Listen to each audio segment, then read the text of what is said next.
Hello बच्चों, I hope you all are good and preparing for your exams. In the last video, we have completed up to centuries.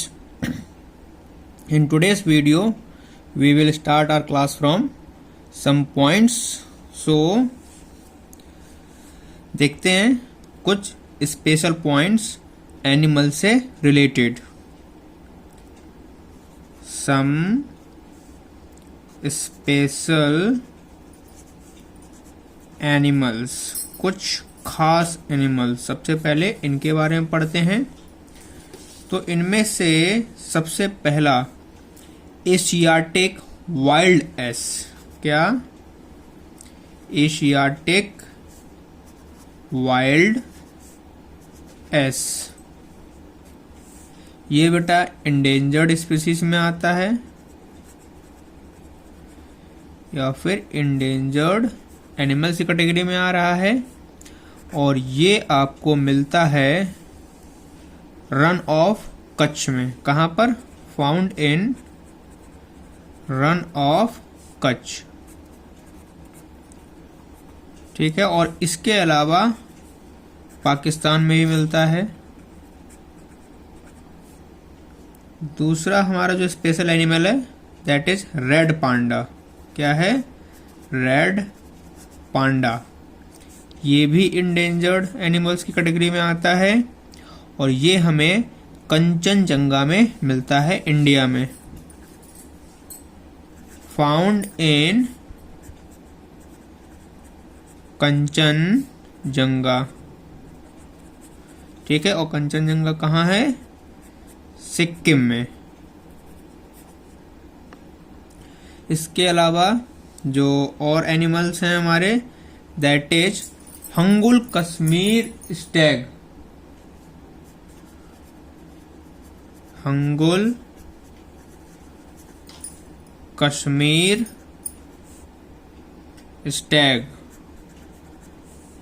ये भी endangered species में आता है और ये दाची गाम जो कि श्रीनगर जम्मू एंड कश्मीर में है वहां मिलता है.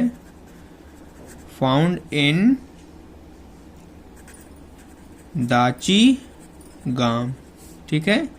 ये J&K में. और इसके अलावा साइबेरियन क्रेन्स. साइबेरियन क्रेन ये भी इंडेंजर्ड एनिमल्स में आ गए हैं और ये किलेडो नेशनल पार्क्स में मिलते हैं और किलेडो नेशनल पार्क घाना में है. फाउंड इन किलेडो दैट इज कहां पर है? ये घाना. किलेडो नेशनल पार्क. तो ये कुछ खास एनिमल्स हैं जिनके बारे में आपको और भी पढ़ना था. इसके अलावा एक बर्ड है जो कि द ग्रेट इंडियन बास्टर्ड के नाम से फेमस है. ये ग्राउंड बर्ड है जिसकी जो गला होता है, उसकी जो नेक होती है वो लंबी होती है और उसके पैर भी लंबे होते हैं. ये सेमी और जो सेमी बात करेंगे हम लोग अगर जो सेमी एरिड एरियाज हैं, खासकर बात करें राजस्थान, गुजरात, महाराष्ट्र, यहाँ पे मिलता है. और जो हंटर्स हैं वो इनको हंटिंग करने में लगे हुए हैं जिसकी वजह से ये भी इंडेंजर्ड बर्ड में आ गए हैं. सो एनिमल के बाद में आपको एक इंडेंजर्ड बर्ड के बारे में याद रखना है that is the great Indian bustard जो कि एक ह्यूज बर्ड है. क्या है? Huge bird. ठीक है. और इसका हैबिटेट अगर हम बात करें, जो भी इसका इनहेबिटेंट है वो सेमी एरिड, जैसे कि आपका राजस्थान हो गया, गुजरात हो गया, ठीक है। और इसके अलावा महाराष्ट्र MH यहाँ पर मिलता है, और ये भी इंडेंजर्ड हो गया है, ठीक है। सो आफ्टर ऑल दिस अब हम पढ़ते हैं कंजर्वेशन। कंजर्वेशन दो टाइप का होता है, एक होता है एक्स सिटू कंजर्वेशन और एक होता है in situ conservation. So first of all in situ conservation. In situ conservation में क्या होता है, ये प्रोटेक्शन होता है इसमें स्पीसीज का उनके अपने नेचुरल हैबिटेट में, उसको हम लोग बोलते हैं in situ conservation. So it is the protection of species in their natural habitat. Natural habitat ये होता है इन सिटू कंजर्वेशन में। जो सेकेंड टाइप का ex situ conservation, ex situ conservation, इसमें क्या होता है, इसमें हम लोग प्रोटेक्शन करते हैं वाइल्ड लाइफ को जूस में या फिर किसी बोटानिकल गार्डन में, ना कि उनके नेचुरल हैबिटेट में। सो it is the protection of species of wild life in juice and botanical gardens, ठीक है। इसके अलावा इसके अगर हम एग्जाम्पल देखें, जैसे कि हमारे जूलॉजिकल पार्क हैं, ठीक है, वहाँ पर उनको किया जाता है।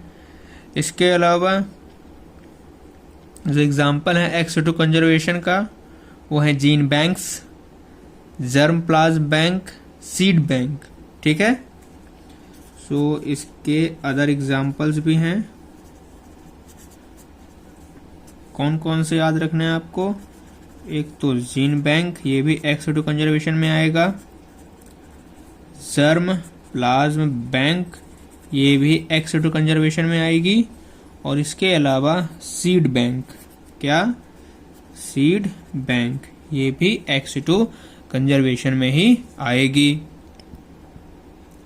जो भी हमारे थ्रेटेंड एनिमल्स हैं, प्लांट्स हैं, उनको भी कई बार उनके नेचुरल हैबिटेट से निकाल कर उनको प्रोटेक्टेड गिवन स्पेशल केयर में रखते हैं, जिसमें हमारे zoological park, botanical garden, wild life safari, ये सभी इसी पर्पस के लिए बनाई जाती हैं।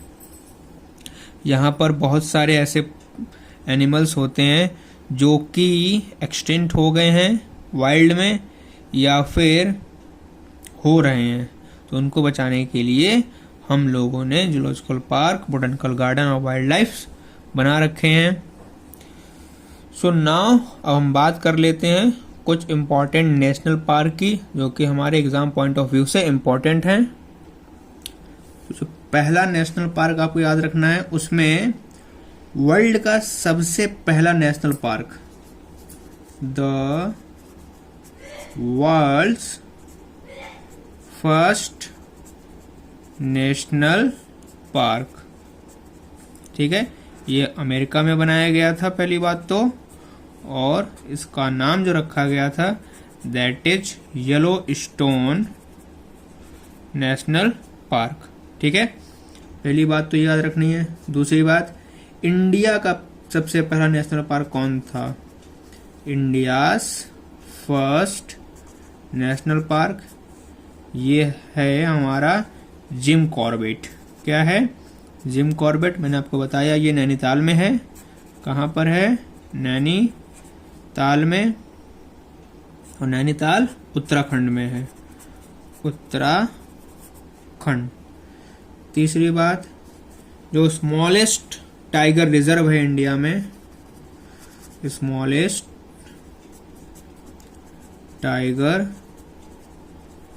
रिजर्व इन इंडिया, उसका नाम है रणथंबोर नेशनल पार्क। क्या है? Ranthambore national park. और ये सुमेधापुर राजस्थान में है। कहां पर है? इन सुमेधापुर, जो कि राजस्थान में है। ये फेमस है किस चीज के लिए? ये फेमस है एशियाटिक वाइल्ड एस के लिए। Famous for Asiatic wild ass. ठीक है। इसके अलावा जो फोर्थ पॉइंट आपको याद रखना है, that is largest tiger reserve in India. Largest tiger reserve in India, वो हमारा नागार्जुना सागर है। बताया था मैंने आपको पहले, नागार्जुना सागर सेंचुरी। मैंने आपको इसका नाम सेंचुरी में बताया था।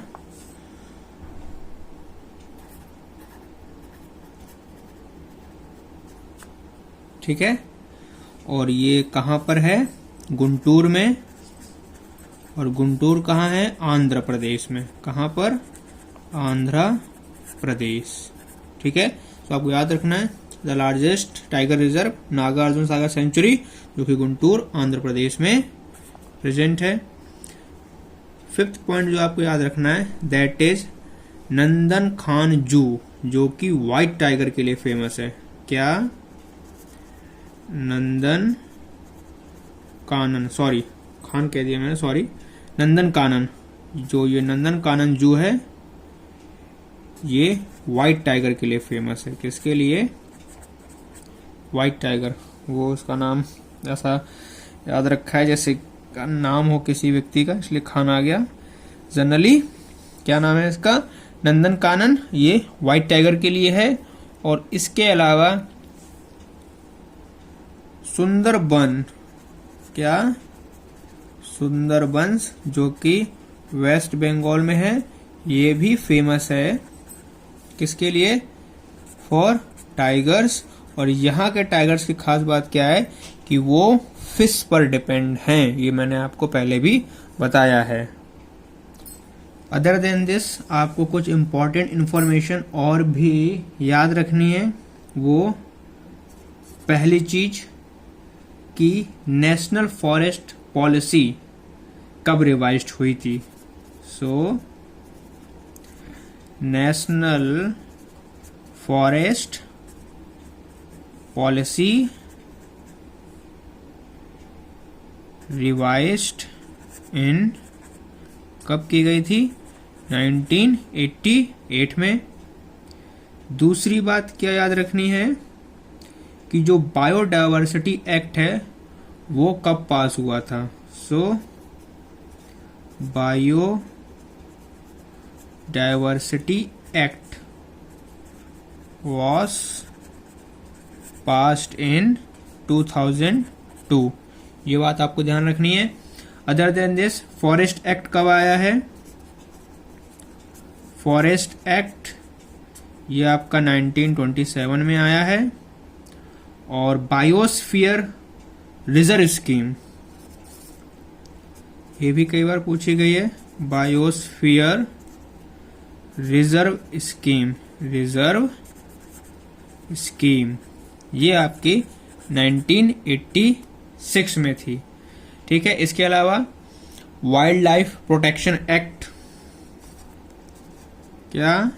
वाइल्ड लाइफ प्रोटेक्शन एक्ट, ये कब पास हुआ था? 1972 में। और ये रिवाइज्ड हुआ है 1991 में। Other than this Chipko movement की भी तारीख याद रखिए आप। चिपको मूवमेंट मार्च 1974 में स्टार्ट हुआ था। वो भी कहाँ पर? एट गोपेश्वर में। गोपेश्वर जो कि चमोली में है। कहाँ पर है? चमोली डिस्ट्रिक्ट में, इन चमोली डिस्ट्रिक्ट। और ये कहाँ है? उत्तराखंड में। ठीक है, ये आपको याद रखना है कुछ। इसके अलावा आपको वाइल्ड लाइफ में कुछ चीज़ें याद रखनी है। मैंने पहले बताया था, एक चीज़ का मैंने नाम लिया था, वो था red data book. Red data book. और इस बुक की खास बात क्या थी कि ये रिकॉर्ड रखता है। It caps the record of animals and plants which are known to be in danger। ठीक है, मैंने पहले बताया था आपको। और एक चीज़ और, साइलेंट वैली के बारे में। साइलेंट वैली, ये जो साइलेंट वैली है, ये हमारा एक ट्रॉपिकल एवरग्रीन फॉरेस्ट है जो कि केरला में है और जिसको नेशनल रिजर्व डिक्लेयर किया गया है। सो it is a tropical evergreen forest. कहाँ पर? केरला में। ठीक है, and declared S national reserve forest. National reserve forest. ठीक है, ये हमारा बायोडायवर्सिटी और कंजर्वेशन में कंजर्वेशन वाला पार्ट खत्म हो गया। अब हम बात करते हैं बायोडायवर्सिटी की। मैंने सबसे पहले आपको कंजर्वेशन पढ़ाया है, अब बात करेंगे बायोडायवर्सिटी। तो बायोडायवर्सिटी में सबसे पहले ये जान लीजिए कि जो ये वर्ड है बायोडायवर्सिटी, ये सबसे पहले पॉपुलराइज्ड किया था, इसको पॉपुलराइज्ड बाय, जिन साइंटिस्ट का नाम था एडवर्ड विल्सन। क्या? Edward Wilson. ये एक सोशियोबायोलॉजिस्ट थे जिन्होंने डिस्क्राइब किया था कंबाइंड डाइवर्सिटी सभी लेवल्स पर बायोलॉजिकल ऑर्गेनाइजेशन की। इसमें हमें कुछ इम्पोर्टेंट बायोडाइवर्सिटी पढ़नी है। जिसमें से पहली जो है वो है हमारी जेनेटिक डाइवर्सिटी। क्या है? Genetic diversity. जो हमारी जेनेटिक डाइवर्सिटी है, ये वो डाइवर्सिटी होती जो हमें जेनेटिक लेवल पर देखने को मिलती है। इसके लिए क्या कहेंगे? Diversity at genetic level. ठीक है, एग्जाम्पल के लिए इसमें हम लोग मेडिसिनल प्लांट का एग्जाम्पल ले लेते हैं, जो कि है हमारा रॉवोल्फिया वोमिटोरिया। कौन सा? रॉवोल्फिया वोमिटोरिया। ठीक है, इस मेडिसिनल प्लांट की खास बात क्या है कि ये हिमालय के डिफरेंट रेंज पे मिलता है। और जो इसकी जेनेटिक डाइवर्सिटी ये है कि अलग अलग जीन में अलग अलग पोटेंशियल और कंसंट्रेशन मिलती है रेस्पिराइन केमिकल की। ठीक है, इसके अलावा इसमें क्या ध्यान रखना है आपको? इंडिया में more than 50,000 genetically different strain मिलते हैं हमको राइस के। किसके? राइस के, मोर देन। और इसके अलावा मोर देन 1000 वैरायटीज हमें मिल जाती हैं। किस चीज की? मैंगो की। ठीक है, तो ये जेनेटिक लेवल पर डाइवर्सिटी है। दूसरी डाइवर्सिटी हमें दिखती है स्पीसीज डाइवर्सिटी। कौन सी? Species diversity. सो जो डाइवर्सिटी स्पीसीज लेवल पर हो उसे बोलेंगे species diversity. The diversity at the species level. ठीक है, ये आपको क्लियर हो गया होगा। इसमें हम लोग अगर एग्जांपल लें तो जो वेस्टर्न घाट है वहाँ पर हमको एम्फीबियंस की सबसे ज़्यादा स्पीसीज डाइवर्सिटी देखने को मिलेगी ईस्टर्न घाट्स के मुकाबले। सो western Ghats have a greater amphibian क्या species diversity than the eastern Ghat. Species diversity आपको क्लियर हो गया होगा। इसके अलावा और बात करें तो आंट की स्पीसीज, जो आंट की स्पीसीज हैं वो मोर देन 20,000 हैं। ठीक है, इसके अलावा बीटल्स की बात करें, बीटल्स तो इनकी स्पीसीज मोर देन 30,000 कितनी 3 लाख तक मिलती है। और फिशेस की बात कर लेते हैं अगर हम लोग स्पीसीज लेवल पर, तो इनकी मोर देन 20,000 स्पीसीज मिलती हैं। 20 नहीं है, 28 है, 28। और किसकी स्पीसीज? हाँ, ऑर्किड्स की स्पीस। ऑर्किड्स की बात करें, इनकी देखने को मिलेंगी मोर देन 20,000 स्पीसीज। तो ये डाइवर्सिटी होती है स्पीसीज लेवल पर। अब जो लास्ट डाइवर्सिटी आपको पढ़नी है दैट इज इकोलॉजिकल डाइवर्सिटी। क्या? Ecological diversity. सो ये वो डाइवर्सिटी है जो आपको इकोसिस्टम लेवल पे मिलेगी। कहाँ पर? At the ecosystem level. ठीक है, एग्जाम्पल के तौर पे आपके डेजर्ट्स हो गए, आपके रेन फॉरेस्ट हो गए, ठीक है, इसके अलावा मैंग्रोव्स हो गए, इसके अलावा कोरल रीफ्स हो गई, और वेटलैंड्स। ठीक है, तो ये सारी इकोलॉजिकल डाइवर्सिटी हमें देखने को मिलती हैं।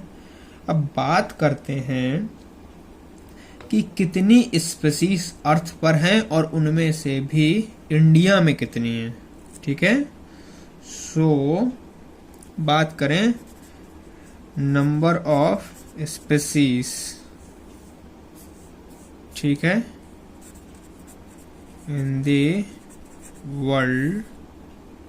ठीक है, so according to IUCN International Union of Conservation of Nature and Natural Resources, जो total number of plant and animal की स्पीसीज हैं वो लगभग मोर देन 1.5 मिलियन है। सो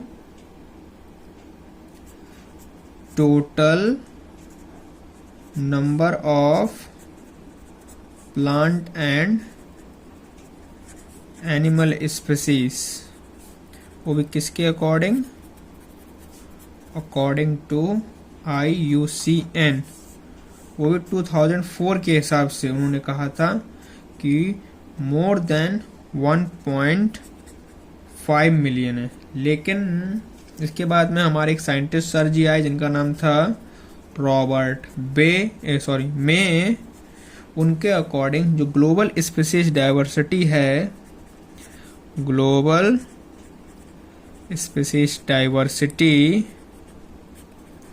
वो लगभग 7 मिलियन के बराबर है, एट अबाउट 7 मिलियन। ठीक। अदर देन दिस, जो 70% है सभी स्पीसीज में से, वो अब तक रिकॉर्ड हुई हैं एज अ एनिमल, जबकि हम बात करते हैं प्लांट्स की तो वो 22% से ज़्यादा नहीं है टोटल में से। सो जो आपको बात याद रखनी है नंबर ऑफ स्पीसीज में,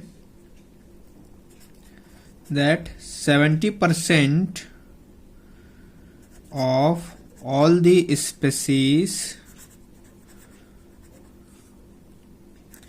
recorded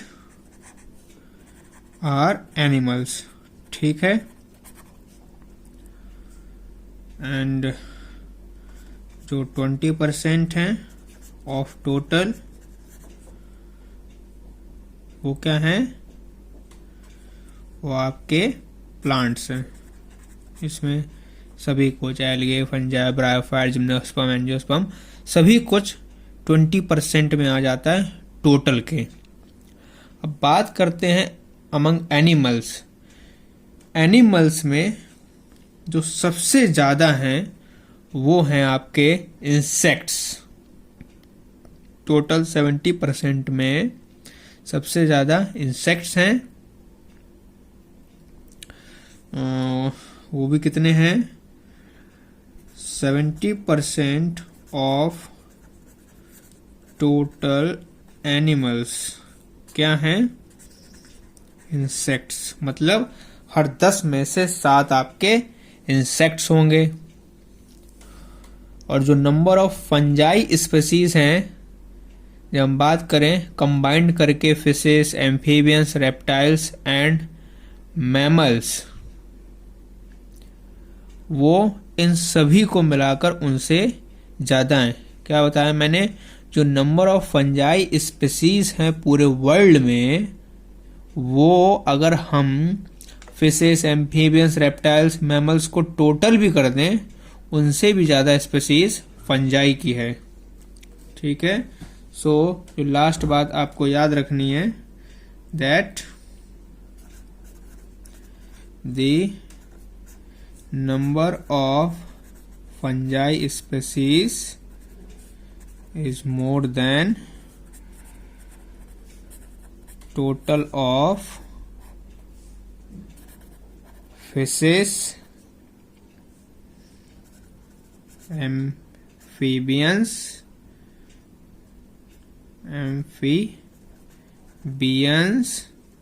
reptiles and mammals.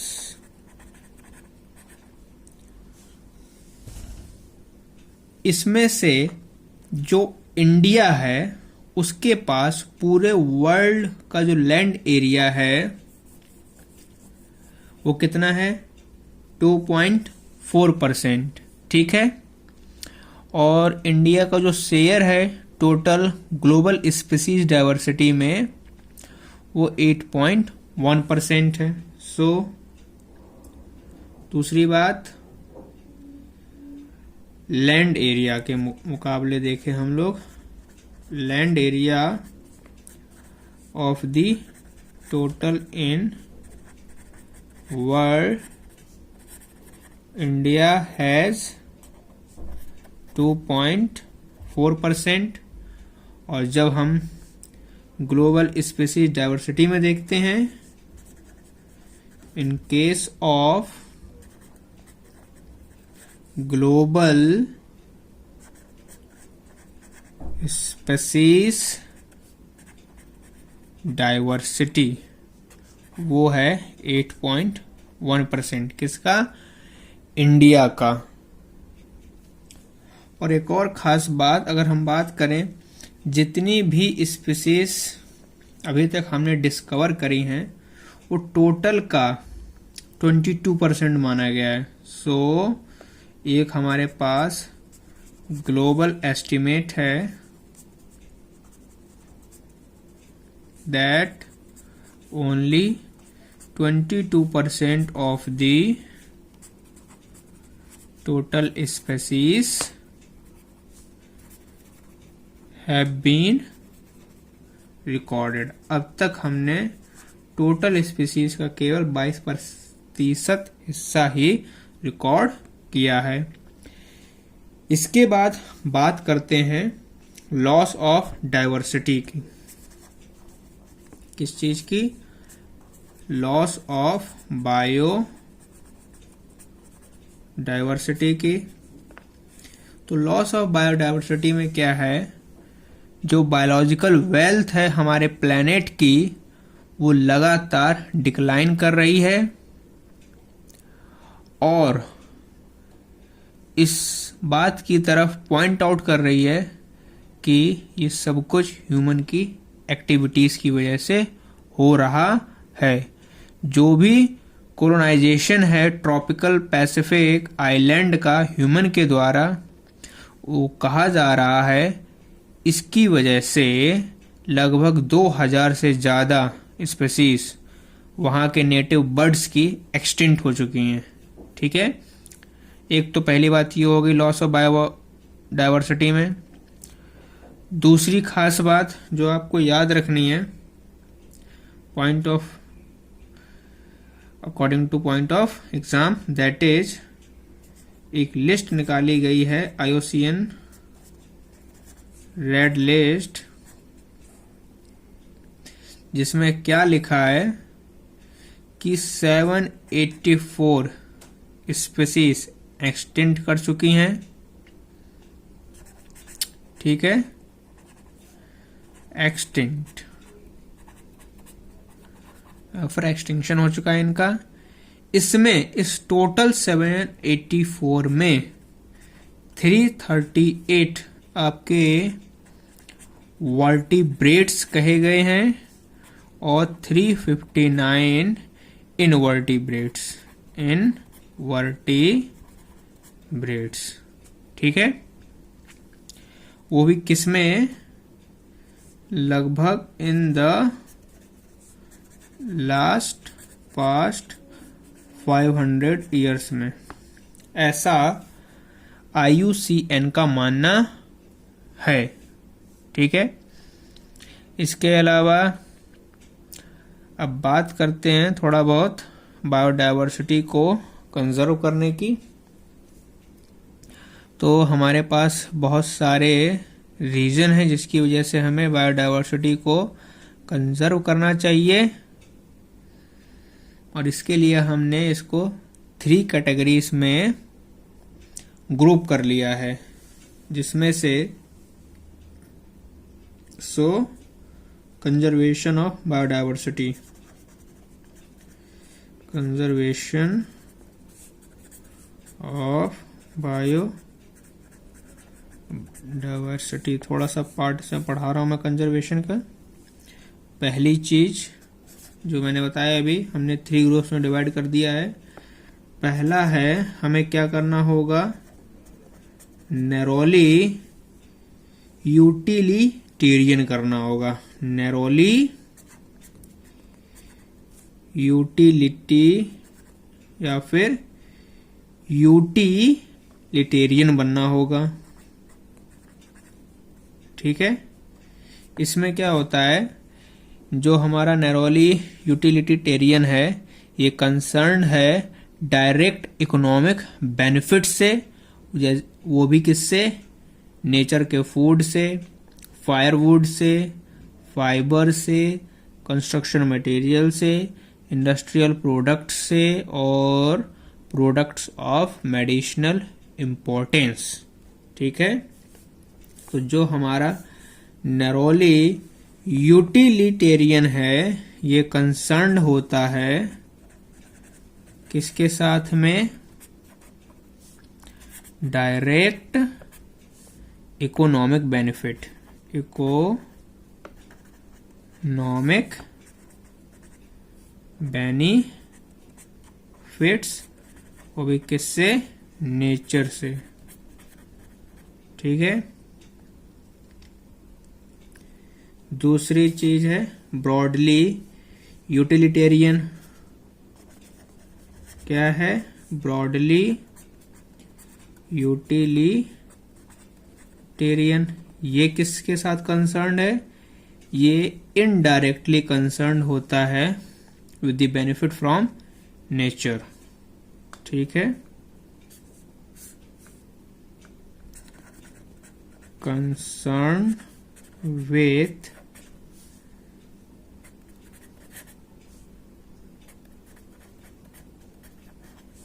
indirectly या benefits from nature। एग्जाम्पल के लिए हम लेकर चलें, जैसे कि फोटोसिंथेसिस हो गया, पॉलिनेशन हो गया। इसमें लिख देता हूं मैं एग्जाम्पल आपका फोटोसिंथेसिस और पॉलिनेशन। ठीक है। जो तीसरा ग्रुप हमने बनाया है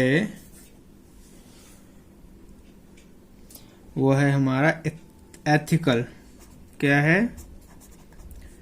एथिकल। जो एथिकल है ये हमारी मोरल ड्यूटी है कि हम ध्यान रखें बायोडायवर्सिटी के वेलबींग का और पास ऑन करें बायोलॉजिकल लेगेसी को गुड ऑर्डर में फ्यूचर की जनरेशन को। सो एथिकल क्या है? That it is our moral duty to pass biological legacy, वो भी किस में? गुड ऑर्डर में। गुड ऑर्डर में, वो भी किसको? फ्यूचर जनरेशन को। To future generation. ठीक है। ये कुछ थी हमारी लॉस ऑफ बायोडायवर्सिटी में, ये हम कैसे कंजर्व कर सकते हैं। इसके अलावा अब हम बात करते हैं किस चीज की? Importance of species diversity to the ecosystem. Importance of species diversity to the ecosystem. ठीक है।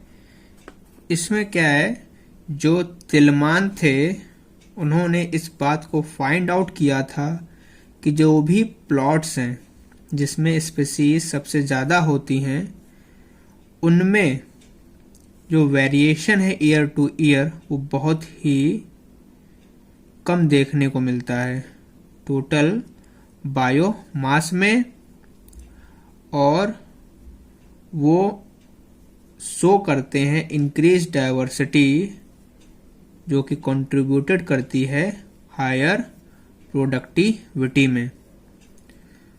ठीक है। So importance of species diversity to the ecosystem, इसमें तिलमान भाई साहब ने ये फाइंड आउट किया था कि जो भी प्लॉट्स हैं जिसमें स्पीसीज ज़्यादा हैं, प्लॉट्स हैविंग मोर स्पीसीज, वो क्या शो कर रहे हैं? लेस ईयर टू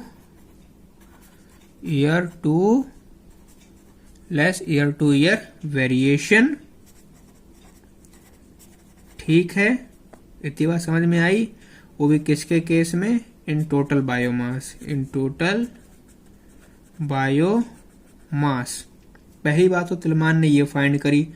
दूसरी बात क्या फाइंड करी कि वो शो करते हैं इंक्रीज डाइवर्सिटी,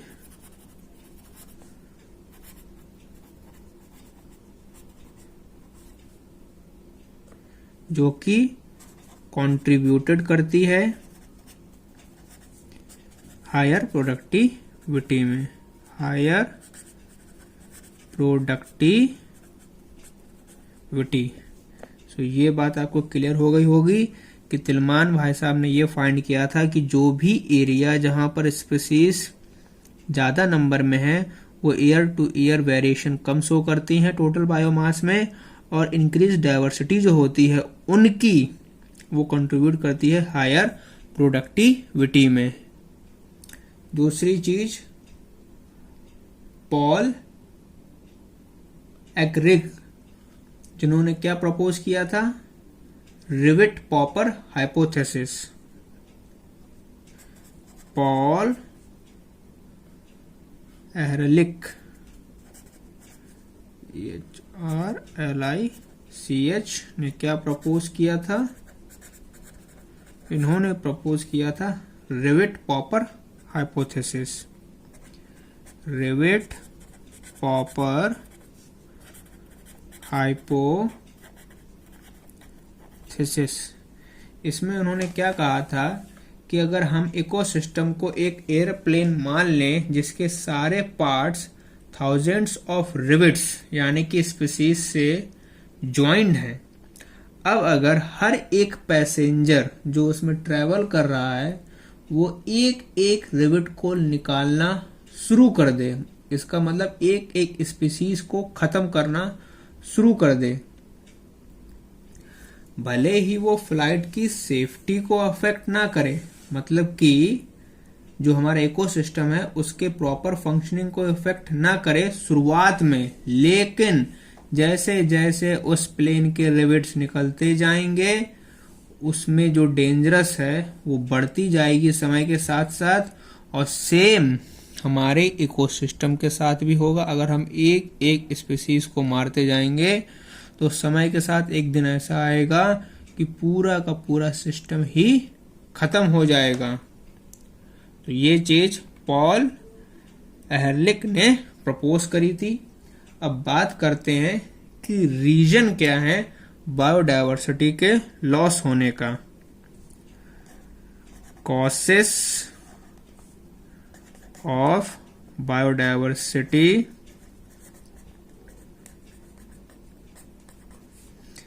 लॉसेस, ठीक है। तो उसमें से पहला तो है आपका हैबिटेट लॉस एंड फ्रेगमेंटेशन। क्या? Habitat loss and fragmentation, fragmentation, ठीक है। इसमें क्या है कि ये जो लॉस है ये बहुत ही ज़्यादा इम्पोर्टेंट है, क्योंकि ये एनिमल्स को, प्लांट्स को एक्सटेंड कर देता है। इसका अगर हम एग्जांपल देखें तो वो आपको ट्रॉपिकल रेन फॉरेस्ट में मिलेगा, ठीक है।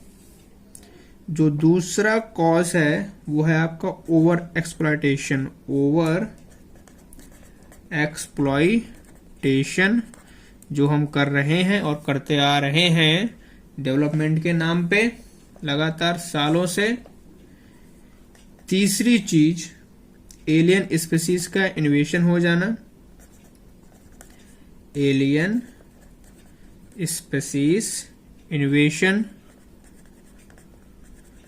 कोई बाहर की स्पीसीज आ गई और उसने यहाँ की स्पीसीज को खत्म कर दिया। इसमें अगर हम एग्जाम्पल लेंगे तो नाइल पर्च जो आपको याद रखना है, इसको इंट्रोड्यूस किया गया था किसमें? Introduced in lake Victoria, lake Victoria, वो भी कहां पर? ईस्ट अफ्रीका में, जिसकी वजह से जो टोटल 200 स्पीसीज हैं सिचिल्ड फिश की वो खत्म हो गई थी। क्या हुआ था? Due to Nile perch 200 species of chilled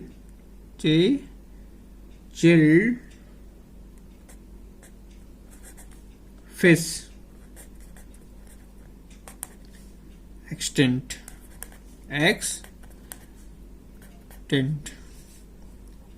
ठीक है, तो ये हो गया एलियन स्पीसीज के इन्वेशन की वजह से। और तीसरी चीज को एक्सटेंशन। क्या? को एक्सटेंशंस।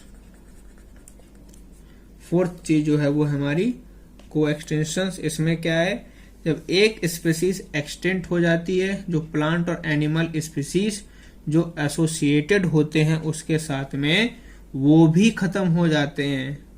ठीक है, जैसे कि जब एक हॉट फिश की स्पीसीज खत्म होती है तो उसके साथ में जो पैरासाइट्स होते हैं वो भी खत्म हो जाते हैं। और एग्जांपल लें तो हमारे जो प्लांट पॉलिनेटर्स हैं, खासकर जो म्यूटेलिज्म शो करते हैं, वो भी खत्म हो जाते हैं। ये सब कुछ को एक्सटेंशंस में आता है। तो ये हैं बायोडायवर्सिटी लॉसेस के रीजंस जो आपको याद रखने हैं। सो अब हम बात करेंगे हॉटस्पॉट के बारे में। तो सबसे पहले तो ये समझ लो कि जो हॉट स्पॉट है ये किसने डेवलप किया, ये टर्म कहां से आया? सो ये डेवलप किया था, डेवलप्ड बाय नॉर्मन मेयर। ठीक है, वो भी 1988 में। ये होते क्या है? ये जनरली वो एरिया होते हैं जहां पर थ्रेटेंड होता है प्लांट और एनिमल की लाइफ को। ठीक है, शुरुआत में टोटल हॉट स्पॉट 25 थे। समय के साथ जैसे जैसे हम लोग डेवलपमेंट करते गए इनका नंबर बढ़ गया, ये हो गए 34। और उन 34 में से 3 इंडिया में है, एक तो वेस्टर्न घाट, दूसरा इंडो बर्मा, तीसरा हिमालयास। किसी भी एरिया को हॉट स्पॉट नाम देने के लिए हमें 2 चीजें देखनी होती हैं। सबसे पहली बात कि वहां पर नंबर ऑफ एंडेमिक स्पीसीज कितनी है, और दूसरा डिग्री ऑफ थ्रेट कितना है। ठीक है, इसके बाद बात करते हैं कि हॉट स्पॉट ने कितना एरिया कवर करके रखा है अर्थ पर। So hot spot covers the 1.4% of the earth's land area. ठीक है, इसके बाद बात करें जो भी बायोडायवर्सिटी हॉट स्पॉट हैं, अगर उनको एक साथ रख दिया जाए तो वो टोटल लैंड का 2% से भी कम एरिया को ऑक्यूपाई करेंगे। इसके अलावा जो नंबर ऑफ स्पीसीज जो उसमें होंगी वो सबसे ज्यादा हाई होंगी और उनको स्ट्रिक्ट प्रोटेक्शन की जरूरत होगी। ठीक है, अब हम बात करते हैं हॉटस्पॉट के बाद में जो दूसरी चीज है, that it diversity at level of community. Diversity at the level of community, जो कि 3 टाइप की होती है। ठीक है, पहली इसमें अल्फा डाइवर्सिटी होती है। अल्फा डाइवर्सिटी, ये डाइवर्सिटी कम्युनिटी के साथ में होती है। डाइवर्सिटी जो किसी भी कम्युनिटी के अंदर में हो, डाइवर्सिटी विद इन कम्युनिटी। दूसरी आपकी बीटा, इसका मतलब क्या है, जो डाइवर्सिटी बिटवीन कम्युनिटी हो, ठीक है। तीसरी गामा, तीसरी क्या है, गामा डाइवर्सिटी, जो कि किसी हैबिटेट की हो, टोटल लैंडस्केप या फिर जियोग्राफिकल एरिया में। Diversity of the habitat over the total landscape या फिर जियोग्राफिकल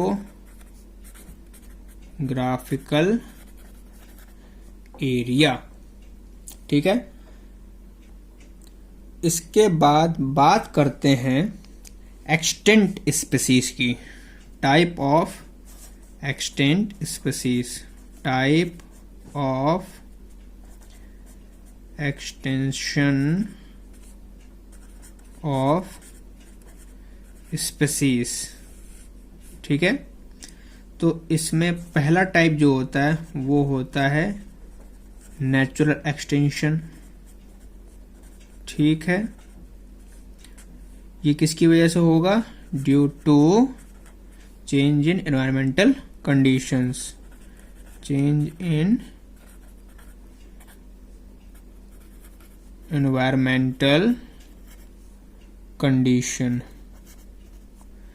दूसरा जो एक्सटेंशन होता है वो होता है मास एक्सटेंशन। ये कैटास्ट्रॉफ की वजह से होते हैं, ड्यू टू कैटास्ट्रॉफ, जैसे कि सुनामी आ जाना या फिर कोई दूसरी समस्या आ जाना। और तीसरा है एंथ्रोपोजेनिक, क्या है, एंथ्रोपोजेनिक एक्सटेंशन। ये किसकी वजह से होता है, हम लोगों की वजह से, ह्यूमन एक्टिविटीज की वजह से, ड्यू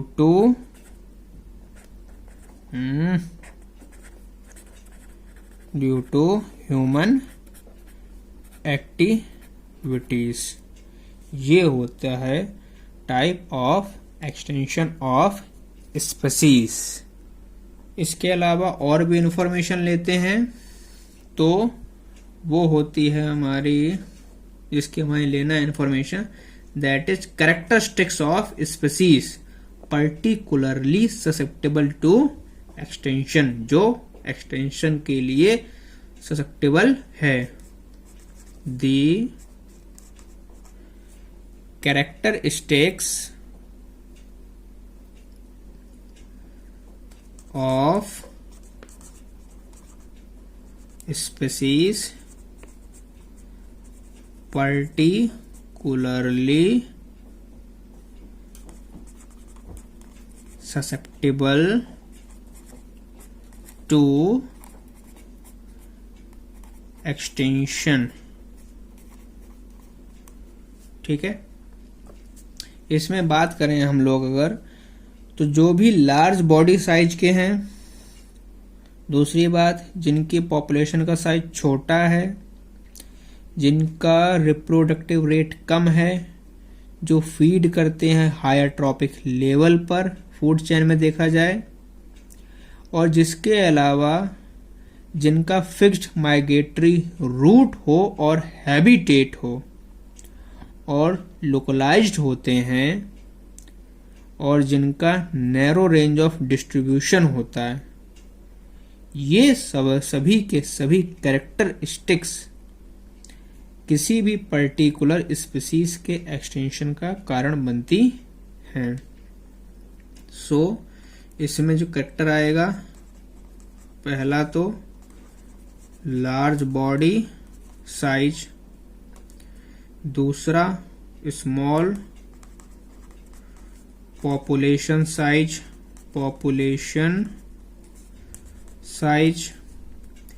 तीसरा लो रिप्रोडक्टिव रेट, लो रिप्रोडक्टिव रेट, जब ज़्यादा पैदा ही नहीं कर पाएगा तो खत्म हो जाएंगे।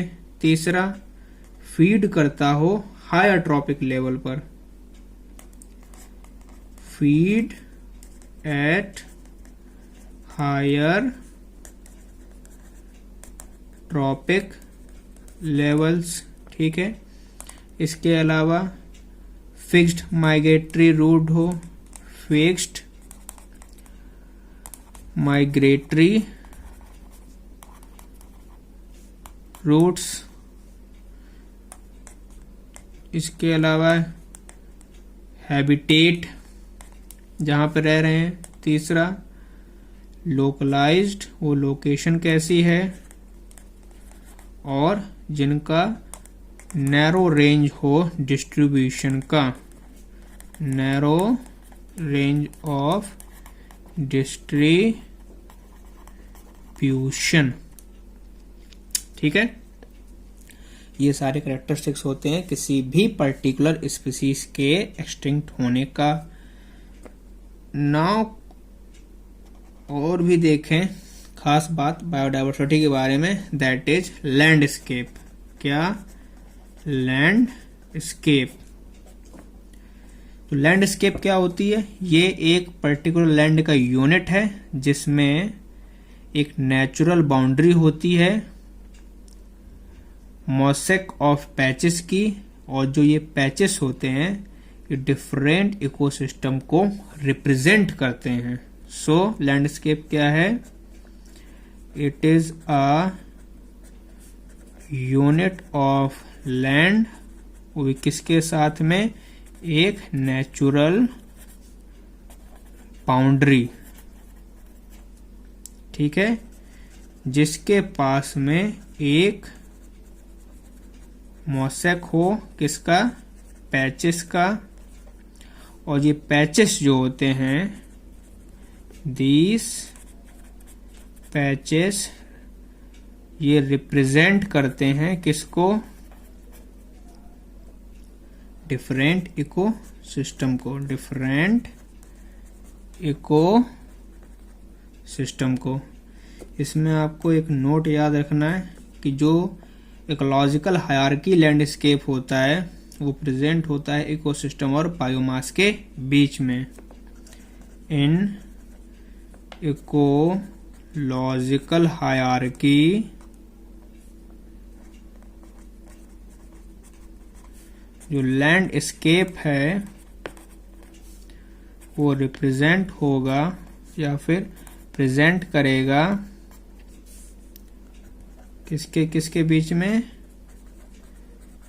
इकोसिस्टम और बायोम्स के बीच में। नौ और भी कुछ चीज कि जो इंडिया है वो हमारा 10 बायो जियोग्राफिकल रीजन्स में डिवाइडेड है।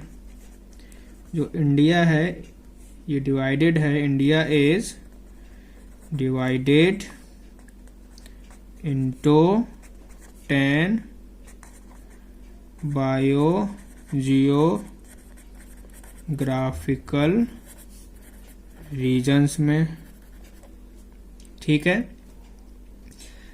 इसके बाद जो बात आपको याद रखनी है दैट इज वेटलैंड। क्या है? वेटलैंड। जो वेटलैंड क्या होता है? ये वो एरिया होता है जो सैलो वाटर से कवर्ड होता है। So, low lying areas covered with shallow water, ठीक है। जो टोटल वर्ल्ड का लैंड सरफेस है उसका 6% of the world's land surface वो कवर्ड है किससे? वेटलैंड से, कवर्ड बाय वेट लैंड, ठीक है। इसमें कौन कौन से एरिया आते हैं? इसमें आपका मार्सेस आएंगे। क्या? मार्सेस ये वो जगह होती है जो ग्रास के साथ में होती है, जहां पर ग्रास प्रेजेंट होती है। वेयर ग्रास होती है, जैसे कि यहां पर क्या हो, प्लांट का डोमिनेंट हो, प्लांट्स डोमिनेट। दूसरे जो वेटलैंड है हमारी वो है स्वैम्प्स। क्या है? स्वैम्प्स, जहां पर ट्रीज हो और श्रब्स का डोमिनेंट हो। देन रिवराइन फॉरेस्ट या फिर रिवराइन फॉरेस्ट, ये हमारे पीरियोडिकली फ्लडेड फॉरेस्ट होते हैं। Periodically flooded forest. और मैंग्रोव, जो कि हमारा एक सॉल्टी वाटर स्वैम्प है। क्या? Mangrove is salty water swamp.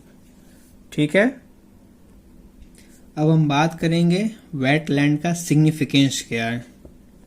So significance of wetlands। पहला सिग्निफिकेंस, ये हाईली प्रोडक्टिव होते हैं। हाईली प्रोडक्टिव, प्रोवाइड करते हैं फूड एंड हैबिटेट को। Provide food and habitat. दूसरी बात, हेल्प करते हैं किस चीज में? To control flooding. किसकी वजह से? By holding excess water. By holding excess water. तीसरी बात, ग्राउंड वाटर को रिचार्ज करते हैं। ग्राउंड वाटर रिचार्जिंग एरियाज होते हैं ये।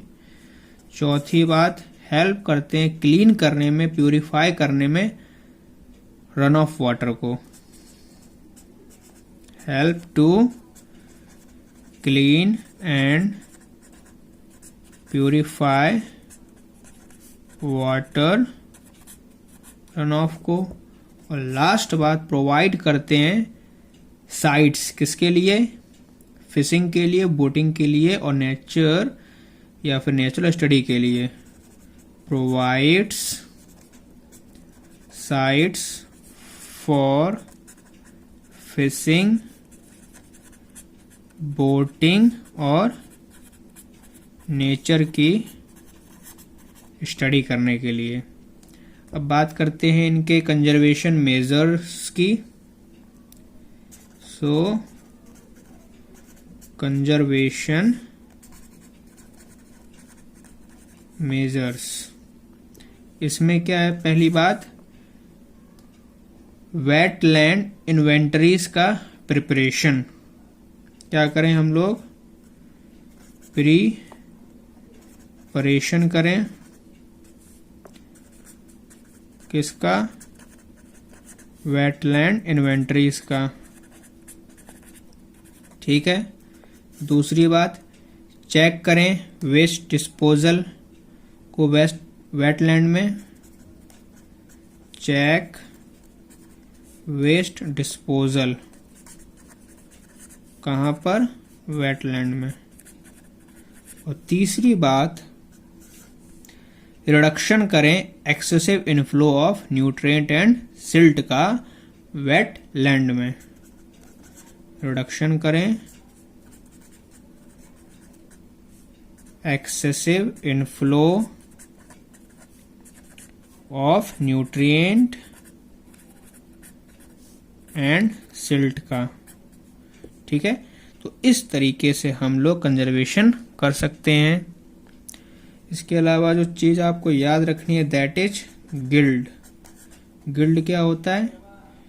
ये मेंबर्स होते हैं सेम ट्रॉपिक लेवल के, members of same trophic level, उन्हें हम लोग गिल्ड बोलते हैं, GUILD।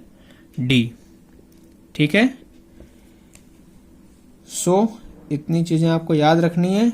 इसके बाद कुछ जनरल इंफॉर्मेशन जो कि एग्जाम पॉइंट ऑफ व्यू से इंपॉर्टेंट है। सो जनरल इंफॉर्मेशन, इसमें सबसे पहली बात प्लैंकटन। ये प्लैंकटन्स क्या होते हैं? प्लैंकटन्स हमारे फ्री फ्लोटिंग स्मॉल ऑर्गेनिज्म होते हैं। ये वाटर में वाटर करंट की वजह से तैरते रहते हैं। इनमें लोकोमोटरी ऑर्गन्स नहीं होते। ठीक है, सो प्लैंकटन्स ये फ्री फ्लोटिंग और स्मॉल ऑर्गेनिजम्स हैं। दूसरी बात, नो लोकोमोटरी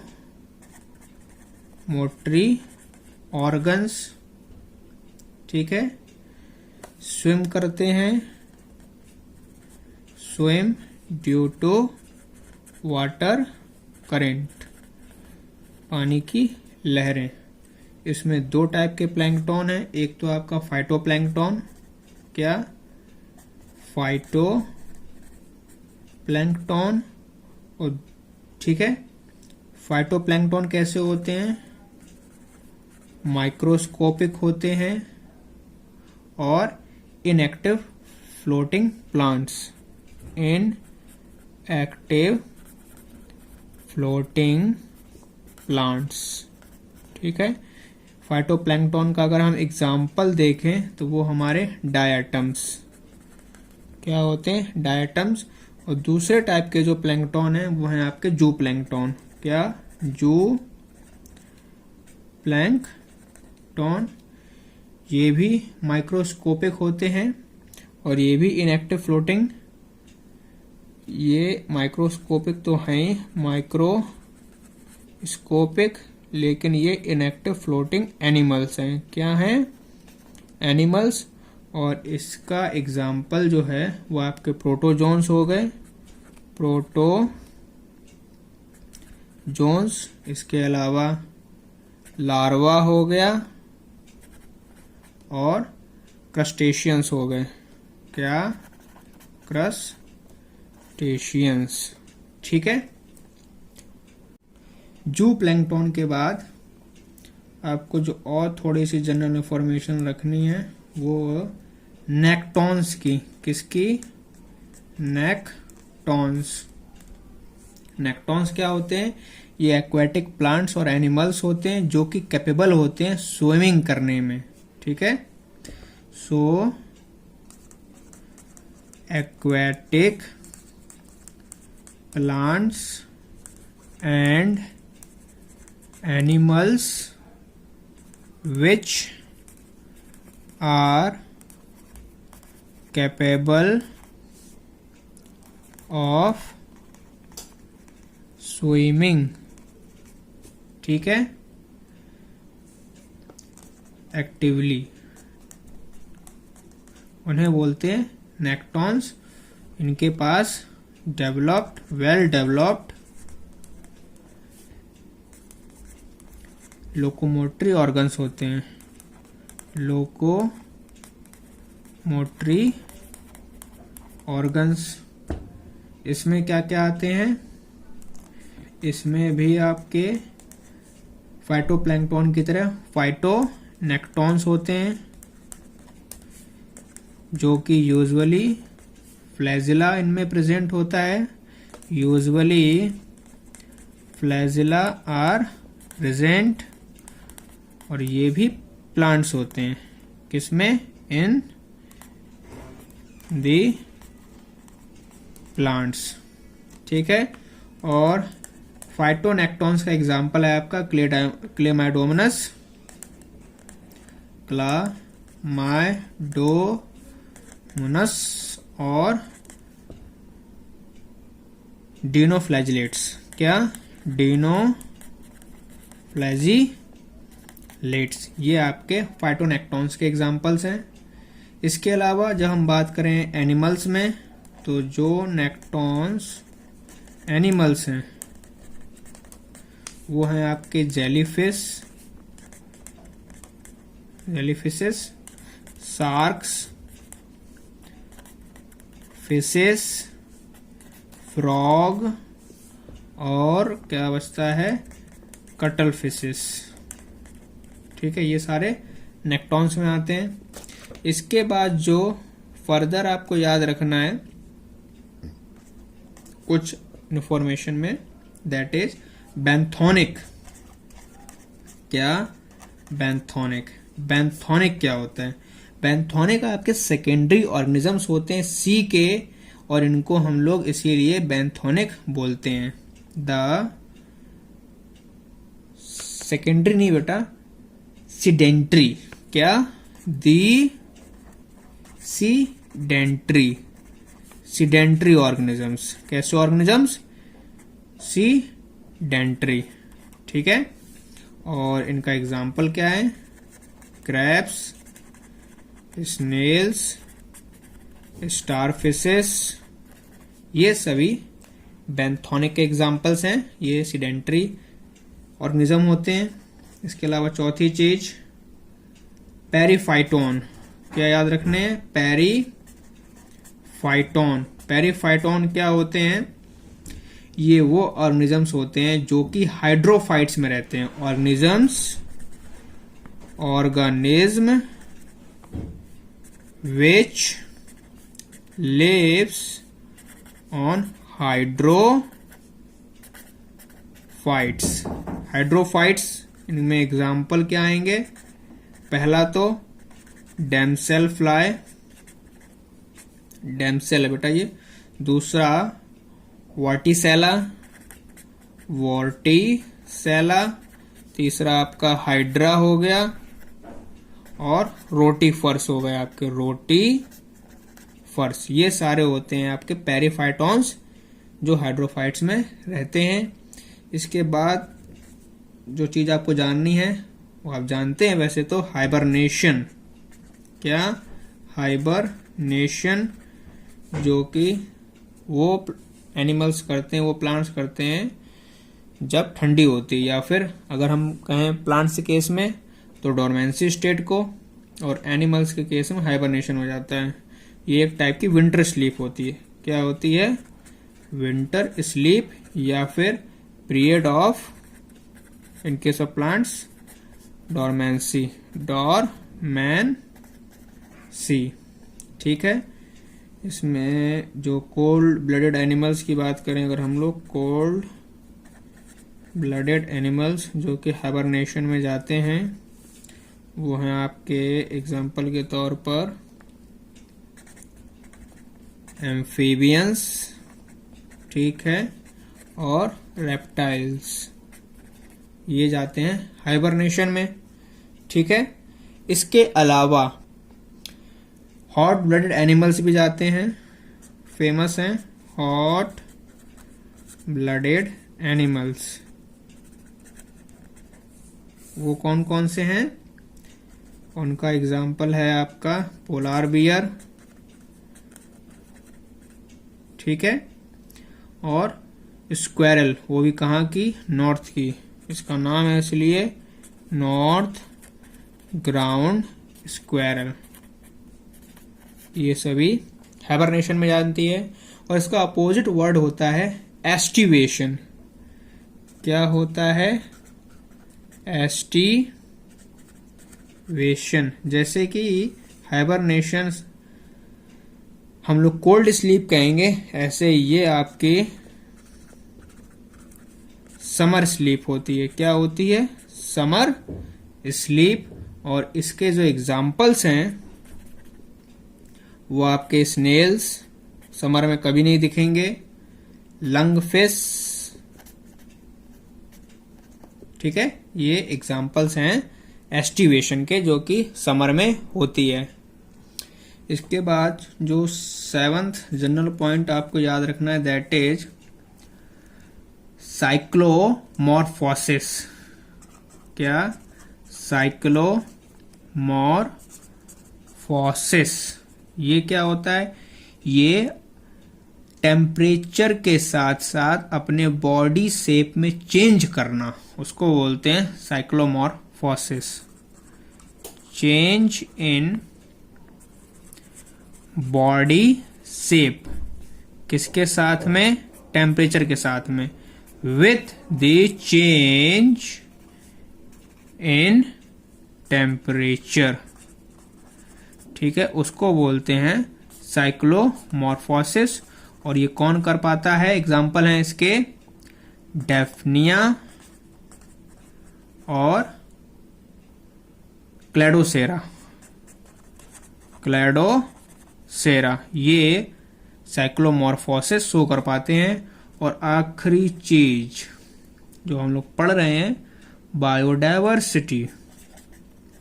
बायोडायवर्सिटी ये किस चीज को रेफर करता है?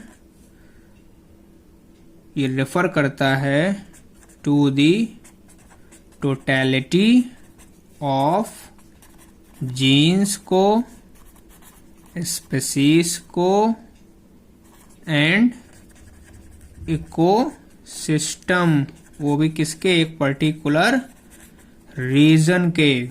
इसमें हमने स्पीसीज डाइवर्सिटी पढ़ी थी, जेनेटिक डाइवर्सिटी पढ़ी थी, इकोसिस्टम डाइवर्सिटी पढ़ी थी।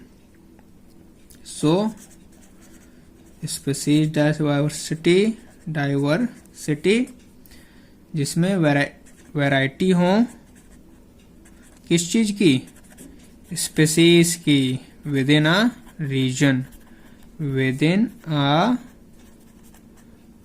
रीजन, दूसरा species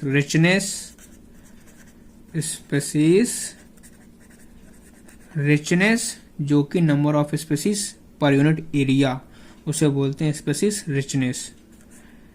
the number of species in per unit area. ये आपको क्लियर हो गया होगा। इसके अलावा कुछ आपको इंपॉर्टेंट डेट्स याद रखनी है according two point of exam, जिसमें पहली डेट है 28 फेब। ये क्या होता है? साइंस डे होता है। दूसरी 21 मार्च जो कि वर्ल्ड फॉरेस्ट डे होता है। तीसरी 22 अप्रैल जो कि अर्थ डे होता है। देन 22 मई जो कि वर्ल्ड बायोडाइवर्सिटी डे होता है, बायोडाइवर्सिटी डे। देन 5 जून जो कि वर्ल्ड एनवायरनमेंट डे होता है, वर्ल्ड एनवायरनमेंट डे। देन 7 जुलाई और ये वन महोत्सव दिन है आपका, वन महोत्सव डे। देन 11 जुलाई ये वर्ल्ड पॉपुलेशन डे है, वर्ल्ड पॉपुलेशन डे। देन 16 सितंबर ये वर्ल्ड ओजोन डे है, वर्ल्ड ओजोन डे। इसके अलावा आपको 3 अक्टूबर याद रखना है, ये वर्ल्ड एनिमल डे है, वर्ल्ड एनिमल डे। इसके अलावा 4 अक्टूबर याद रखना है, ये वर्ल्ड हैबिटेट डे होता है, वर्ल्ड हैबिटेट डे। इसके अलावा फर्स्ट वीक ऑफ अक्टूबर को क्या बोलते हैं? फर्स्ट वीक ऑफ अक्टूबर, ठीक है, ये होती है वर्ल्ड लाइफ वीक। क्या होती है? वर्ल्ड लाइफ वीक, ठीक है। इसके अलावा 2 दिसंबर, क्या? 2 दिसंबर, ये आपका नेशनल पॉल्यूशन प्रिवेंशन डे है। क्या? National pollution prevention day. तो ये दिन आपको कुछ ध्यान रखना है। इसके अलावा एक और है 3 दिसंबर। क्या है? 3 दिसंबर, जो कि वर्ल्ड कंजर्वेशन डे है। क्या है? वर्ल्ड कंजर्वेशन डे, ठीक है। आज के लेक्चर में इतना ही। बाकी बेटा मैंने इसमें 2 टॉपिक छोड़ दिए हैं, जो कि अभी एक तो पॉल्यूशन, दूसरा डेमोग्राफी।